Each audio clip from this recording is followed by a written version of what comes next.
encuentro de la Quinta Esquina, donde les prometemos que en los próximos minutos vamos a hablar y mucho de los problemas que se viven a pie de calle, de los problemas que están viviendo los trabajadores en los últimos años, y se va a hablar también de economía con nuestro próximo invitado. Antes de nada, les presento a los compañeros que van a compartir protagonismo en este programa conmigo.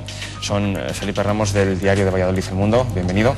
Hola, buenas noches. Goyo Castro, de Es Radio Castilla y León, igualmente bienvenido. Buenas noches. Y como les decía, nuestro invitado en la sesión de hoy es todo un veterano del mundo sindical de Castilla y León. Es Ángel Hernández, secretario regional de Comisiones Obreras. Ángel Hernández, gracias por estar aquí y bienvenido. Hola, muchas gracias. Buenas noches. ¿Cómo prevé la situación económica a corto plazo para los trabajadores de Castilla y León, para los que tienen empleo y sobre todo para los que quieren ser trabajadores y lamentablemente no lo tienen? Bueno, yo creo que lo veo como la mayoría de la ciudadanía, ¿no? Y si nos hacemos caso a lo que ha establecido o prevé la Junta de Castilla y León en su anteproyecto de presupuestos para el año 2015, digamos que en relación a lo que más preocupa a la gente, que es el desempleo, vamos a estar en índices muy similares a los que estamos en este momento, ¿no? Eso en lo cuantitativo. En lo cualitativo, yo creo que el mercado de trabajo, como consecuencia de la reforma laboral, va a ir empeorando su calidad. Es decir, ya está ocurriendo que la mayoría de la gente que está trabajando son contratos temporales de a tiempo parcial. Y eso, sin duda alguna, es peores condiciones de trabajo y peores condiciones salariales. Pero ante ese panorama que usted pinta, y que parece que es así, ¿no parece que los sindicatos muevan ficha y le planten cara al gobierno de la Junta ni al gobierno de España? Bueno, ya le hemos plantado cara. Hemos hecho 3 huelgas generales por 3 reformas laborales. Lo que ocurre es que donde hay que modificar los efectos, donde se han generado los problemas, que es en el Parlamento de la Nación, es ahí donde se tiene que solucionar, y eso lo tenemos que solucionar cuando nos toque ir dentro de unos meses aquí en Castilla y León a las elecciones municipales y autonómicas, y a finales del año que viene a las elecciones generales. Yo creo que el movimiento sindical en este país en su conjunto ha acertado en el diagnóstico de las cuestiones, y son otros los que han dicho que las reformas que estaban obligados a hacer era por mejorar y que no quedaba más remedio para el conjunto de la ciudadanía. Yo creo que los efectos nos están dando la razón. A efectos prácticos, desde el punto de vista del empleo, ¿se puede decir que esta ha sido una legislatura perdida? Sí. Y espero que no sean 2. Sí, pero por ejemplo en esta legislatura, por hablar aquí en Castilla y León, está el diálogo social, que tanto se habla de él, y están, no voy a decir multitud, pero muchos planes que se firman y proyectos que se firman, sindicales, donde están los sindicatos, la patronal, el gobierno autonómico, pero no sé, por lo que se ve no se ven resultados. Es a eso a lo que yo me refería. No estamos entrando en demasiados planes, demasiado diálogo social que no llega a nada. No estoy o que no llega por lo menos a los trabajadores, o por lo menos a los que están en paro. No, sí, a los trabajadores sí que les llega. De hecho, en Castilla y León tenemos algunas cosas fruto de ese diálogo social que no hay en otras comunidades autónomas. Castilla y León es de las pocas comunidades autónomas que, por ejemplo, para todo lo que tiene que ver con las políticas activas de empleo, es decir, para fomentar, subvencionar la contratación, mayor cantidad de formación, de orientación profesional, de ayudas a los trabajadores que están en ERES, a las empresas para que no despidan a esos trabajadores, que lleguen a acuerdos, a aquellos que están en desempleos, que tienen en el único sitio un subsidio añadido a los subsidios del Estado. Eso lo tenemos en Castilla y León gracias a ese marco de entendimiento de los agentes empresariales, sindicales y el gobierno. En otras comunidades no existe. Es decir, ¿es suficiente nuestro marco de entendimiento del diálogo social para resolver los problemas que tiene Castilla y León? Clarísimamente no. Ahora, si no tuviéramos ese escenario, muchos trabajadores estarían en peor situación en Castilla y León, sin duda alguna. Pero mire, por ir a ejemplos concretos y al detalle concreto. Acaba de pasar con el tema de Día y del árbol. Sí. Usted mismo denunció en rueda de prensa le quería hacer una quita casi del 50% de la deuda a los proveedores de Castilla y León y no les garantizaba el mantenerse como proveedores. Los sindicatos no tienen ninguna responsabilidad de haber dejado hacer demasiado en el tema del árbol y no haber actuado con mayor, digamos, vehemencia. No, en el árbol quien ha tenido la responsabilidad eran sus socios, los dueños, los accionistas. En todo caso, si a alguien tienen que pedirse responsabilidades es a los accionistas y sobre todo los accionistas a quienes estuvieron al frente del árbol. Nosotros lo que hemos hecho en el árbol ha sido intentar que las condiciones laborales pactadas que había en esa empresa se cumplieran. Cuando esa empresa ha sido inviable desde un punto de vista económico, se ha buscado un comprador. A nosotros nos hubiera gustado que hubiera habido un comprador nacional. Nos hubiera gustado que hubiera habido un conglomerado de empresarios castellanos y leoneses que hubieran comprado el árbol como buque comercial de Castilla y León, pero en fin, como en otras muchas cosas, tiene que venir capital de fuera, que es el que ha comprado. Y nosotros no tenemos ninguna situación de que nos caigan bien o nos caigan mal los del día o mejor los del árbol. No, no. O sea, nosotros lo único que, como sindicato, lo único que nos interesa es que el empleo que hay hoy en el árbol se mantenga. Que aquellos proveedores que hoy estaba comprando el grupo El Árbol, que muchos de ellos son pequeños y medianos productores de Castilla y León, con el producto de tierra de sabor, siga comprando y no traiga productos blancos hechos en otros sitios, no de Castilla y León, de fuera de España. Eso es lo que nos preocupa, porque nos preocupa el empleo que hay en el árbol, pero nos preocupa el empleo que hay en las otras empresas. Quizá aquí la pregunta es que son los grupos empresariales, son las asociaciones empresariales las que deberían de haber, a mi juicio, modestamente, haber tenido una mayor preocupación que no un sindicato. Pero, y creo que por ahí fallan bastantes cosas en nuestra comunidad y en general en nuestro país. Más allá de esa declaración voluntarista de lo que usted desea, ¿hay mecanismos para forzar, digamos, eso que usted está expresando en voz alta, que se mantenga el empleo, que se compre los proveedores de Castilla y León? Quiero decir, no. Esta semana, en los próximos días va a haber, ya lo anunciaba el portavoz de la Junta en el último Consejo de Gobierno, que iba a haber una reunión al más alto nivel, dejaba abierta la puerta que estuviera el presidente de la Junta, en todo caso seguro los consejeros de Economía y la consejera de Agricultura, con los máximos responsables del día. ¿Hay mecanismos, más allá de esa voluntariedad, de esos buenos deseos, para que efectivamente eso se pueda llevar a la práctica, o estamos hablando únicamente de intenciones? Vivimos en una sociedad capitalista de libre mercado, para lo bueno y para lo malo, y en este caso, según como lo analicemos, es para lo malo. No hay leyes que obligan a una empresa que tiene que usted que comprar aquí. Ahora hay otros mecanismos que son el de dónde usted va a operar.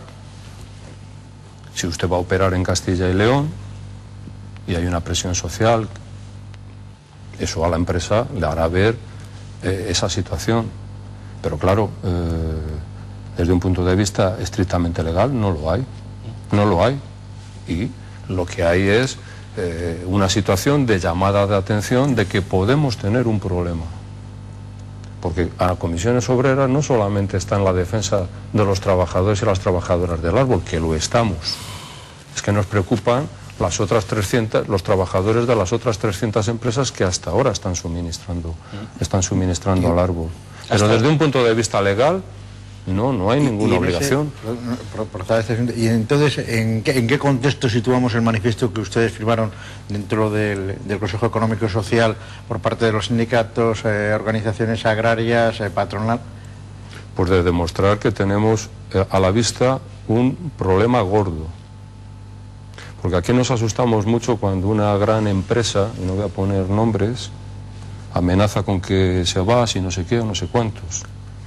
Pero es que estos son los conflictos que no tienen tanto nombre, que no son tan sonados, y sin embargo a la hora de la verdad, si las cosas no se ponen soluciones, los efectos en el empleo y en la economía de Castilla y León son tan graves como los otros. ¿Ha estado bien gestionado el proyecto del árbol en los últimos años? Pues por lo que se ve, no.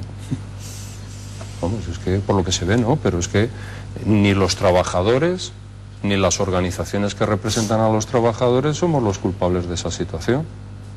En todo caso, quien debería de dar la opinión de cuánto dinero han perdido son sus accionistas.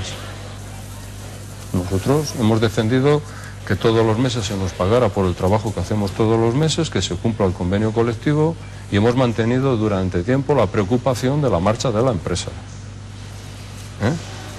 Ahora, ustedes saben, como sé yo, que cuando se empezó a hablar de la venta del grupo El Árbol hubo mucha resistencia de determinadas personas que estaban al frente para esa operación, y que parecía que las deudas eran unas, pero cuando se materializó la venta, aquello exponencialmente crecieron.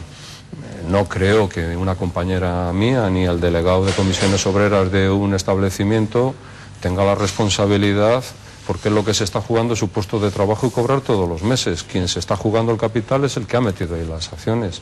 Es verdad que ahí había un conglomerado de cajas de las famosas operaciones aquellas de... ¿cómo se llamaba aquello? Madrigal. Donde cambia tantas las cosas. Bueno, pues seguramente será alguna de estas otras cosas más que aparezcan ahora en números rojos en las operaciones de las cajas. Que eso sí que es grave.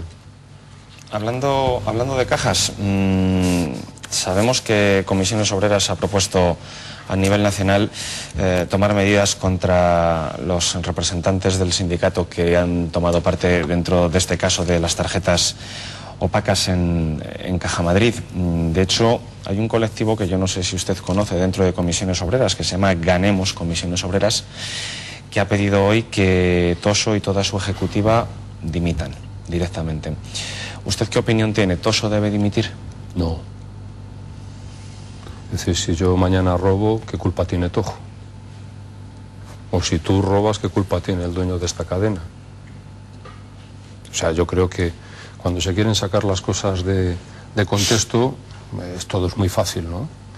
Yo creo que lo que el sindicato va a hacer y está haciendo es pedir las responsabilidades orgánicas a quien nosotros entendemos que ha hecho algo vergonzoso para nuestra organización, para todos nuestros militantes y para todos los trabajadores que confían y siguen confiando en Comisiones Obreras como primer sindicato de este país, que es abrirles un expediente y con nuestros procedimientos que les tenemos que llevar en los tiempos y forma, porque si no los tribunales, vivimos afortunadamente en un Estado de Derecho, hay que cumplir los plazos y las cosas. Si no demuestran lo que parece que es evidente, que ha habido un aprovechamiento personal, serán expulsados del sindicato, procederemos a exigirles que devuelvan todo ese dinero a la caja por los procedimientos legales y les pondremos en manos de la justicia. Por lo tanto, lo que tiene que hacer el secretario general de la Confederación es hacer esto que he dicho, y todo lo demás pues son cosas que quedan muy bien en cánticos de otro tipo, pero las direcciones estamos para los momentos duros como es este, tomar las decisiones que son las pertinentes. No es un poco hipócrita, no digo por parte de ustedes solo, los sindicatos, digo de los sindicatos y de los políticos y de todas las organizaciones que estaban en esas cajas. No es un poco hipócrita ahora el decir, hacen ustedes como si no los conocieran realmente, como si dijeran, bueno, estos iban a título personal, oiga, les colocaron ustedes. Sí, pero no sabíamos que se habían llevado el dinero. Hombre, pues un poquito de control que hubieran ejercido. Pues hombre, parece que no había mucho control en la caja, ¿no? O sea, yo creo que lo que nosotros estamos haciendo, no sé si lo habrán hecho otros, ¿no? Y esto mismo que le digo a ustedes, si hay un político que no me sienta mal la pregunta, si estoy aquí para contestar, y además le contesto a usted con toda la honradez del mundo, porque creo que hay algo que es de condición humana, y que es que en las organizaciones hay que procurar que los procedimientos para que las cosas no ocurran estén bien perfilados, estén bien engrasados, pero en todas las organizaciones ha ocurrido, está ocurriendo y ocurrirá. Lo que hay que distinguir es si son acciones achacables a los individuos o son acciones programadas para el enriquecimiento o una trama organizativa. Yo creo que en el caso que estamos hablando no hay una trama organizativa, porque lo que hay es que 86 personas, unas en mayor cantidad, otras en menor cantidad, han hecho con unos recursos que de entrada ya eran ilegales y sí que tienen una responsabilidad más que los otros de los 86, 2, que son los 2 presidentes, tienen más responsabilidad que el resto, evidentemente, pero nosotros no conocíamos que eso estaba ahí. No creo que si una organización como la nuestra, o cualquiera, sabe que tiene gente que la está preparando, no haga nada y tenga luego un desprestigio de esta magnitud. No lo sabíamos. Y lo que vamos a hacer es pedir las responsabilidades. No podemos hacer otra cosa. Aquí en Castilla y León, en las cajas de Castilla y León, ustedes como organización sindical han pedido que se investigue si había también tarjetas opacas o no, y dentro de su organización se han preocupado de saber si alguien la tenía. Que yo sepa, nadie. O sea, que yo sepa, nadie. Ahora, si el presidente de una caja ahora me dice que sí que la había, que lo diga.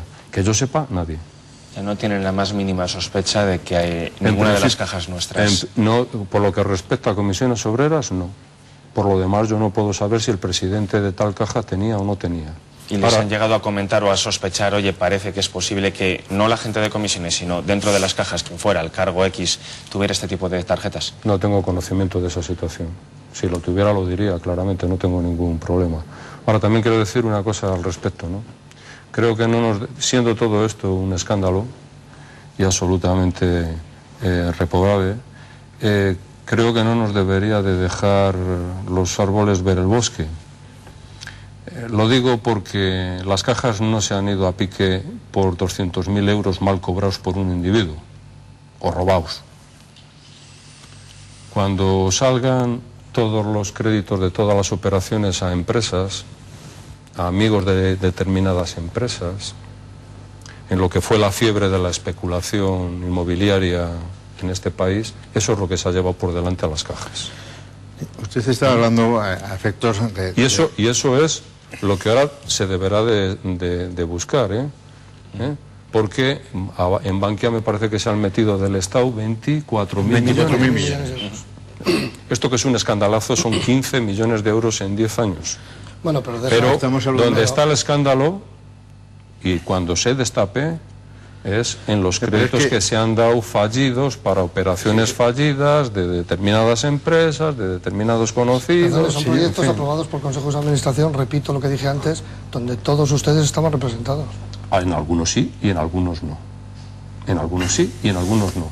Y como usted bien sabe, en los consejos de administración, la mecánica, dentro de un consejo de administración hay una mecánica de información general y hay una parte dentro de los consejos de administración que son los que ejecutan la parte ejecutiva de esos consejos que, como usted bien sabe, como en casi todas las empresas, son núcleos más reducidos. Seguramente también de ahí venga esa cuestión. Sí, lo que pasa es que, señor Hernández, que venimos, pues eso, de que llueve sobre mojado, porque hoy, fíjese hoy de lo que estamos hablando, del caso que de la trama que se ha conocido hoy. Hace unos días afectaba a algún sindicato que no es el suyo, que es UGT, un dirigente histórico como el señor Villa, los cursos de formación que también están ustedes por medio. En definitiva, ¿hay algo que se salve aquí donde no se haya metido mano a la caja? Pues no lo sé. Aquí desde luego hay muchos procesos judiciales abiertos, hay muchas noticias periodísticas, pero todavía no hay muchas sentencias, Y en un Estado de Derecho hay que esperar a las sentencias. No sea que algunos macro procedimientos que están dando mucho que hablar vayan a terminar en aguas de borrajas. Porque aquí hay de todo como en botica, Hay cosas que parecen que son meridianamente claras y otras que tienen bastante intencionalidad de otro tipo. Pero ¿lo habla por lo de los cursos? Espera, ¿lo dice por lo de los cursos de formación? Sí, por lo de los cursos de formación digo que a lo que afecta a mi organización en Castilla y León, nada de nada. Y a lo que afecta a mi organización a nivel nacional, que yo conozca, todavía no hay ninguna sentencia. Es más, creo que ahora lo que sí que se está evidenciando es que en ese proceso que se lleva en Andalucía, incluso está siendo muy discutida la actuación en ese terreno de la propia juez, por otros jueces, porque parece que aparte de justicia en algunos sitios, también algunos jueces tienen algunas otras intencionalidades. Y entonces querer construir macrocasos intentando ligar el curso de Jaén con el de la Cofradía de Pescadores de Barbate, con uno de un invernadero de no sé dónde, pues seguramente cosas que están mal hechas, seguramente. también por empresas privadas, ojo, que son las que imparten el 80% de la formación en este país, que es que eso se olvida, escribirlo y decirlo.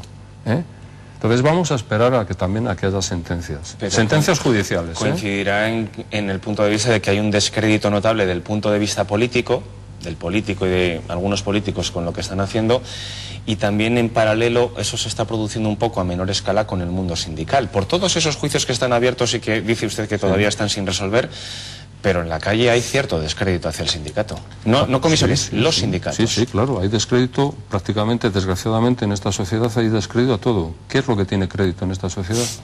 Pero antes los sindicatos sí que conservaban un poco ese escudo de imagen. Podía estar de acuerdo o no con lo que defendía un sindicato, pero ahora estamos hablando de sindicatos que cometen irregularidades legales y que en general tienen que ver con dinero. Bueno, que yo sepa, la única irregularidad, digamos... Sospechas. Bueno, es que las sospechas son sospechas. Yo sospecho de muchas Pero antes no las había, y ahora las hay. Bueno...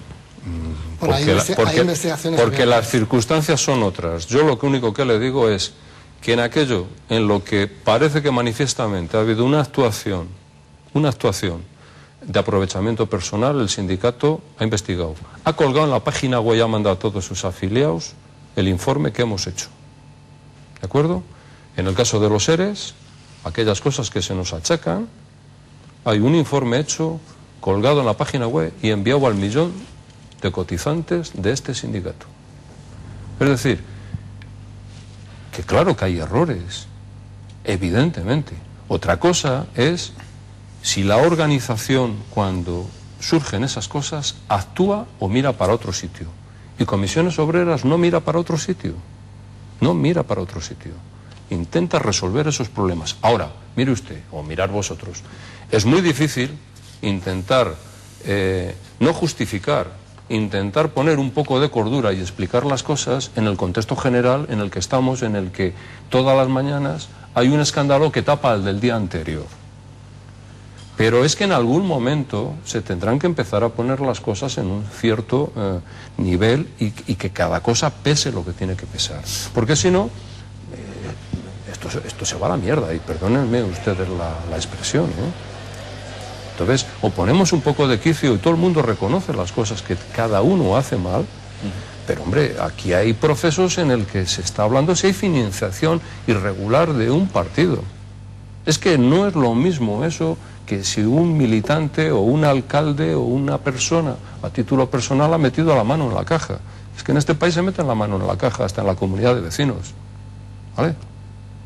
Y todo el mundo en este país cumplimos con todas nuestras obligaciones fiscales y de todo tipo.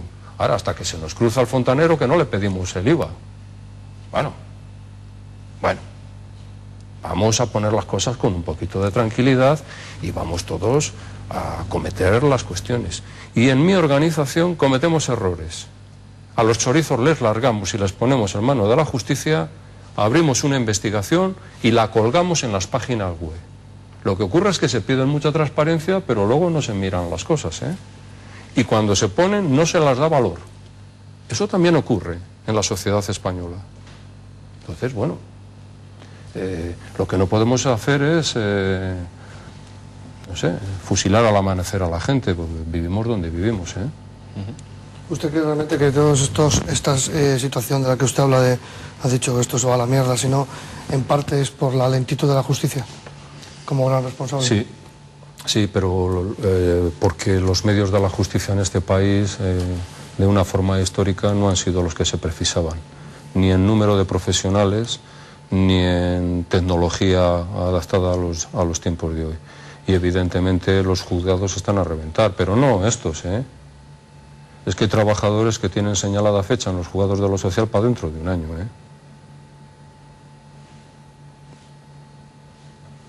Entonces, es que la justicia está mal, pero porque no hay recursos, no ha habido recursos. Yo creo que la justicia ha sido, en el ordenamiento democrático de este país, a mi juicio, la gran olvidada. Cuando la base de un Estado democrático es que funcione la justicia. En este contexto han aparecido, bueno, pues partidos políticos con los que usted ha sido especialmente crítico. En el caso de Podemos, usted ha sido crítico con algunos de esos planteamientos. De cara a las próximas elecciones, digamos, Izquierda Unida siempre, Comisiones Obreras ha estado, digamos, bueno, pues no ha pedido el voto abiertamente, pero sí, digamos, tenía una opción en Izquierda Unida. ¿Eso puede cambiar con la aparición de nuevos partidos políticos en el que ustedes se decanten por una formación o pidan el voto por una formación, o se van a mantener, digamos, como hasta ahora? Bueno, Comisiones Obreras, que yo sepa, no ha pedido nunca el voto a nadie. A nadie.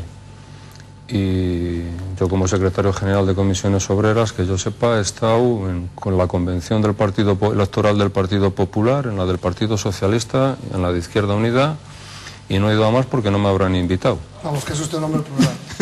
Evidentemente, porque la base sindical de Comisiones Obreras es... Una broma. No, es que es así. Es que la base sindical de Comisiones Obreras es plural. Pero al comenzar este programa, a mí me ha parecido entenderle que usted pedía que no se votara a quienes han propiciado esta reforma laboral. Por supuesto. Eso es decir, que no se vote al PP en las próximas elecciones. Bueno, es que ha habido 2 reformas laborales, ¿eh? Pero la más cercana es la del PP. Bien, pues entonces entiendo que usted está diciendo que no se vote al PP en las próximas elecciones. A buen entendedor. No está pidiendo el voto a favor de nadie, pero sí en contra de alguien. Evidentemente. El sindicato, cuando llegan las campañas electorales, dice que se vote aquellas opciones políticas que sus propuestas en el terreno de lo laboral, de lo social, se acerquen a las programáticas del sindicato. La gente es mayor, sabe leer y vota y ahora mismo lo que quiere votar.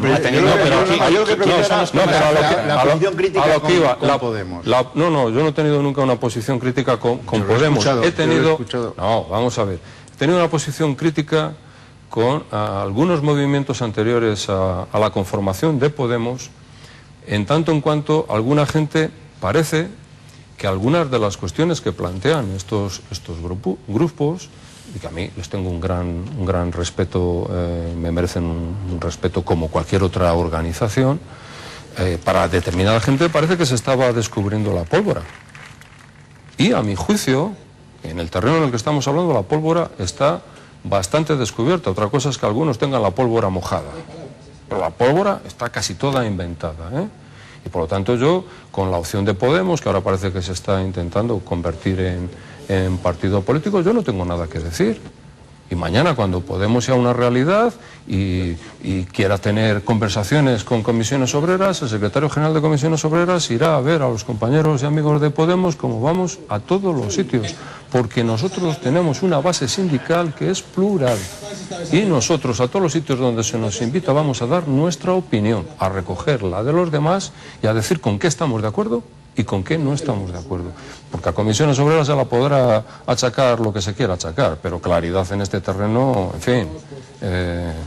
Hemos demostrado que cuando hemos tenido que soltar la COD, la hemos soltado a los teóricamente más amigos y a los teóricamente menos amigos. Nosotros al final es qué planteas y qué es lo que haces. ¿Es beneficioso o no es beneficioso?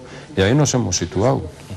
Pero en esto de estos movimientos sociales de los que usted habla y de Podemos, bueno, Podemos como partido político ya parece que lo es, pero más bien los movimientos sociales, ¿no le ha pasado a ustedes, los sindicatos como a los partidos políticos, que estos movimientos sociales lo que han venido es a mover a una sociedad que ustedes no eran capaces de mover y que ustedes estaban un poco adormecidos? Depende. Yo creo que hay un problema en España que no sé si va a tener solución, al menos no lo ha tenido en estos... Yo le voy a dar mi opinión. En un momento de crisis como el que ha vivido este país, de crisis social como el que ha vivido este país, en el que todavía está, con las situaciones sociales que se han vivido, yo nunca he visto tan poca representación en la calle de los sindicatos como ahora. Depende. Es que claro, vamos a ver, es que hay veces que tener la impresión de que el sindicato tiene que estar en la calle todo el día. El sindicato está en la empresa. Y quizá lo que no se ve todos los días, porque no se puede ver, porque no se puede demostrar, es lo que el sindicato con sus sindicalistas, con sus representantes, hacen todos los días en la empresa, que es bastante más lo que hacemos y conseguimos en la empresa que en la calle. La calle es el reflejo del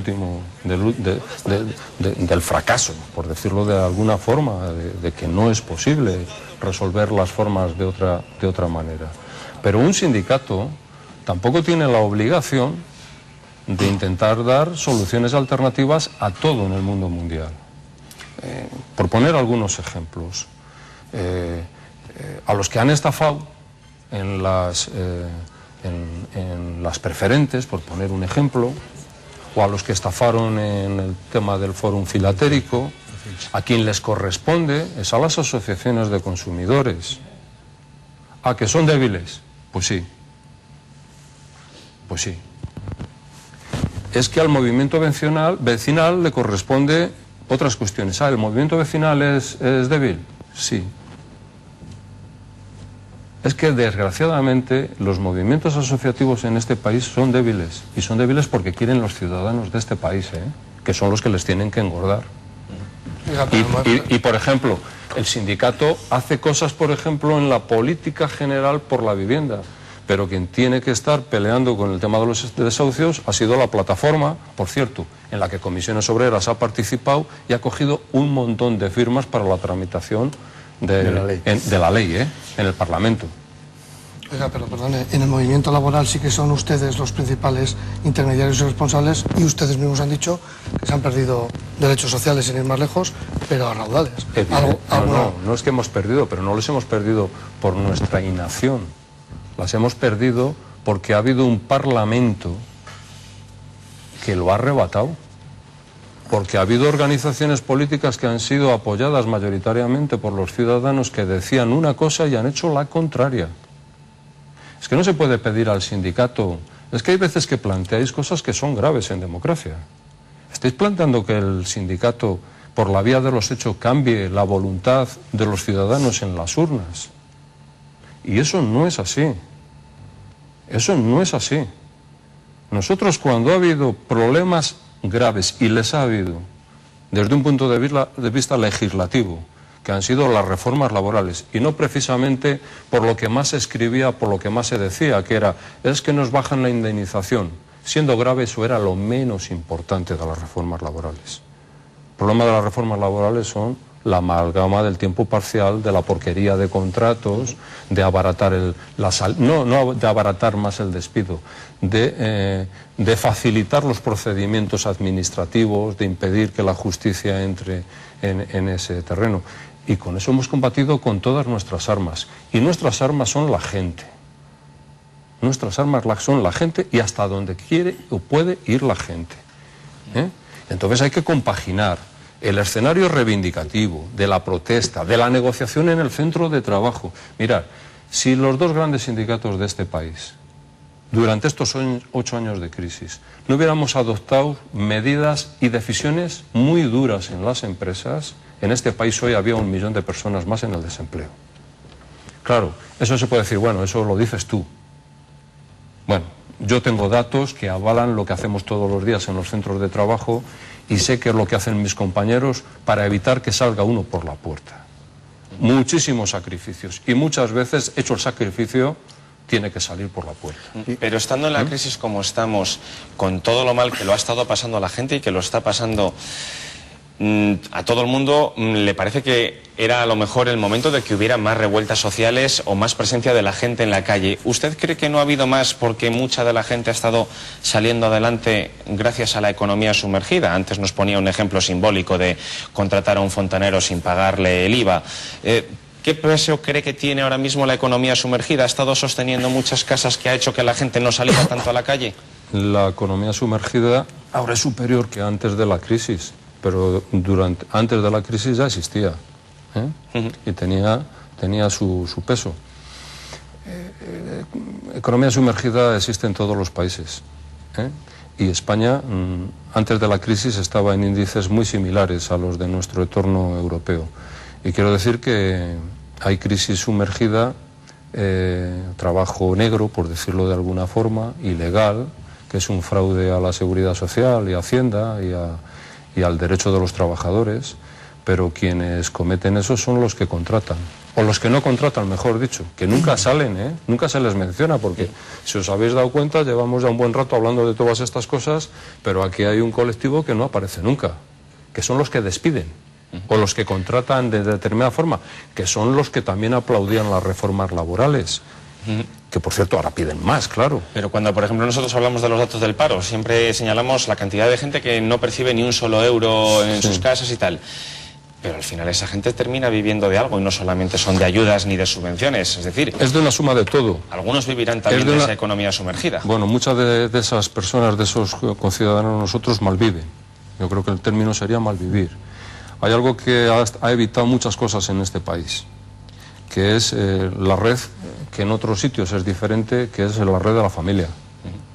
La red de la familia, la red de los amigos. Eso está paliando mucho. Ahí tenemos a muchos de nuestros mayores que con su pensión están ayudando a los hijos. Algunos de ellos tienen el riesgo de que firmaron hipotecas, avales. Avales. Entonces hay un hecho social que es diferente, por ejemplo, a otro contexto como Gran Bretaña o Alemania, donde el concepto de la familia es otro. En fin, antes vivimos más en ese entorno y eso ayuda mucho. Pero bueno, algunas mañanas yo veo a mucha gente haciendo cola para que le den un café con leche. Llevamos muchos años de crisis y al hilo precisamente de esa situación, bueno, pues hablar de incrementos en la negociación colectiva, incrementos salariales, bueno, aquello parecía que no había. ¿Hasta cuándo se va a poder aguantar esa situación? En definitiva, ¿cuándo se van a los sindicatos a dar el paso adelante para que se negocie incrementos salariales y no solamente congelación, al hilo de que como estamos en crisis, no hay otra posibilidad? Bueno, estamos negociando ahora con la COE a nivel nacional la renovación del acuerdo de negociación colectiva, ¿no? Vamos a ver qué sale de ahí. Por lo que yo he podido escuchar, también algunos dirigentes empresariales españoles, incluso de Castilla y León, admiten que ya hay sectores de la economía de este país donde se puede hablar abiertamente de incrementos salariales, ¿no? En el contexto en el que estamos hablando, ¿no? Y entre otras cosas, nosotros aquí estamos impulsando una campaña en Castilla y León en ese sentido con los compañeros de la Unión General de Trabajadores, porque entendemos que el salario juega un papel fundamental en la economía del país. Entre otras cosas, porque no es baladí que en una comunidad como la nuestra, donde los empleados públicos tienen un peso superior a otras comunidades, lleven 5 años con sus salarios congelados, después de haber tenido una reducción de un 5%, que esa ya está ahí, yo diría que para siempre. Eso se nota en la economía cotidiana, evidentemente. Si a eso se añade que hemos pasado del 8 al 20% que tenemos ahora en Castilla y León del desempleo, pues eso es dinero menos que circula. Si tenemos en cuenta que la gente que encuentra ahora un trabajo, lo encuentra por horas y lo encuentra en sectores que no son precisamente donde los convenios sean convenios espectaculares, pues estamos hablando de mucha gente que trabajando gana menos del salario mínimo interprofesional, que están en índices de pobreza. Entonces, la economía de Castilla y León y la economía de este país necesita que los salarios en su conjunto, en la suma de todas estas cuestiones, se incrementen, empezando por el salario mínimo interprofesional y la actualización del IPREN, que es, por ejemplo, donde se referencia el cobro del desempleo, de la dependencia, de algunas otras cosas que también está congelada. Eso es como un beneficio de decir, tenemos más dinero en el bolsillo. Tenemos más dinero para poder consumir y por lo tanto producir y que se reactive la economía interna, porque ya este país no va a vivir de las exportaciones. Las exportaciones están en un nivel que se corresponde con la economía que hay en este momento en Europa, que esperemos que no empeore, porque si empeora, desde luego, todo lo que está previsto en los presupuestos generales del Estado y de nuestra comunidad se tendrán que revisar a la baja. Y cuando se revisa eso a la baja, significa que aumenta el desempleo. Brevemente, Felipe, la guinda. Pues yo, para poner la guinda, a mí me gustaría hablar de un tema concreto. Ya le han plantado usted cara a Renault y al señor de los Mozos y le han dicho que de eso de trabajar los domingos y doblar turnos en base a esa tan odiada, eso lo digo yo, competitividad, o todavía no. Bueno, el señor de los Mozos le contestó, creo que a las horas, en horas, le contestó nuestro responsable de la sección sindical en el grupo, que primero le dijo que no eran formas, ni el sitio, ni maneras, que cuando un directivo quiere plantear una cosa de este calibre, para eso está la representación legal de los trabajadores, sus sindicatos, hay un acuerdo firmado y vigente en la empresa y por lo tanto lo que tiene que hacer es sentarse, decir qué es lo que quiere, le diremos qué es lo que hay y si hay márgenes para la negociación o no. Y por lo tanto, yo creo que el señor de los Mozos, como su compañero en la Nissan en Ávila, han pecado, a mi juicio, de decir las cosas donde no se tienen que decir. ¿Pero usted tiene que detrás de ese mensaje haya algo más? Pues no lo sé. ¿Haya una doble intención? No lo sé. Desde luego alguna tendrá, porque si no, no tiene sentido que lo diga. Lo que no tiene ningún doble sentido es la posición de mis compañeros en Renault, que es, oiga, aquí hay un acuerdo, hablemos del acuerdo. Si usted ahora tiene un problema, venga y dígamelo. Yo le diré también cuáles son los problemas que tienen los trabajadores de Renault y veremos si buscamos un punto de encuentro. Yo creo que es ahí donde se tienen que hacer las cosas. Yo creo que en este país, desgraciadamente, somos muy dados a plantear las cosas en los sitios donde no se plantean. Y me pongo por delante, ¿eh? Pues veremos a ver si finalmente hay el foro apropiado para llegar a esas conversaciones entre la empresa Renault, los sindicatos, en este caso comisiones obreras y el resto de sindicatos. Mi compañero lo que ha dicho es que antes de trabajar los domingos, a ver si es posible que se trabajen al 100% los 3 turnos, en los días de diario. Que ojalá se trabajara los 3 turnos al 100% día de diario si hubiera que contratar a gente para trabajar en 3 turnos los fines de semana. Ojalá. Ojalá. Estaremos pendientes de las cifras económicas de la empresa y de esas propuestas de la empresa y también de los sindicatos. Hasta aquí ha llegado la sesión de hoy de La Quinta Esquina. Muchas gracias por vuestra presencia, Felipe Ramos y Goyo Castro. Y también a nuestro invitado, Ángel Hernández, secretario regional de Comisiones Obreras. Y estaremos también todos pendientes de la evolución de la economía porque al fin y al cabo marcará también la evolución de nuestras vidas. Muchas gracias. A vosotros y muchas gracias. Buenas noches. Y nosotros la semana que viene les emplazamos a seguir pendientes de La Quinta Esquina con un nuevo protagonista y con más actualidad. Muchas gracias.